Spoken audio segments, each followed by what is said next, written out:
Karibu mpendwa msikilizaji na mfuatiliaji wa St. Gaspar Media katika kipindi cha maisha ya watakatifu. Ikiwa leo ni tarehe 26 Agosti, tunasikiliza na kutafakari juu ya maisha ya Mtakatifu Elizabeti Bishie, mwanzilishi wa shirika. Mtakatifu Elizabeti alizaliwa nchini Ufaransa mwaka 1778. Baba yake alikuwa kiongozi mahiri katika serikali. Mtakatifu Elizabeti alipokuwa na umri wa miaka 19, baba yake alifariki dunia na Elizabeti alijifunza sheria na hesabu ili kuweza kusimamia na kutunza mali ya familia. Ujuzi wake alioupata ulikuja kumsaidia sana hapo baadaye, na alipokuwa na umri wa miaka 24 aliandika nyuma ya picha ya Bikira Maria: "Mimi Elizabeti Bishie leo najitoa mwenyewe kwa Yesu na Maria kwa milele yote." Picha hiyo na maandishi yake yapo hadi leo hii. Mtakatifu Elizabeti aliishi kipindi cha mapinduzi ya Ufaransa ambapo mapadre wengi walikuwa wanauawa, na alijiwekea utaratibu wa kukusanya familia mbalimbali ili kusali, kuimba na kusoma neno la Mungu kwa pamoja. Elizabeti alikuwa na uhusiano wa karibu na padre mmoja ambaye baadaye alikuwa mtakatifu. Padre huyu aliitwa Andrea Fulnet.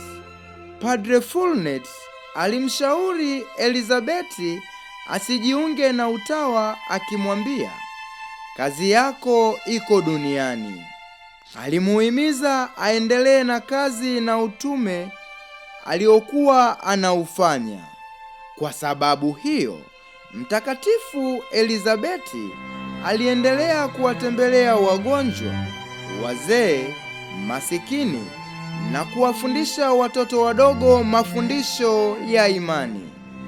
Baadhi ya marafiki zake walimsaidia sana katika utume huu, na baada ya kifo cha mama yake mwaka 1804, kikundi hiki kidogo cha wanawake waliweka nadhiri mnamo mwaka 1807, wakajiita mabinti wa msalaba. Kwa muda wa miaka 15, kikundi hiki kilianzisha nyumba 60 za watawa katika majimbo mbalimbali.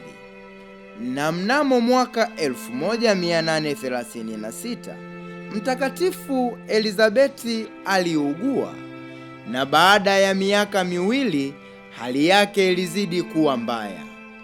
Aliteseka sana, lakini kwa ujasiri alivumilia na aliaga dunia tarehe 26 mwezi Agosti mwaka 1838, na alitangazwa kuwa mtakatifu mwaka 1947.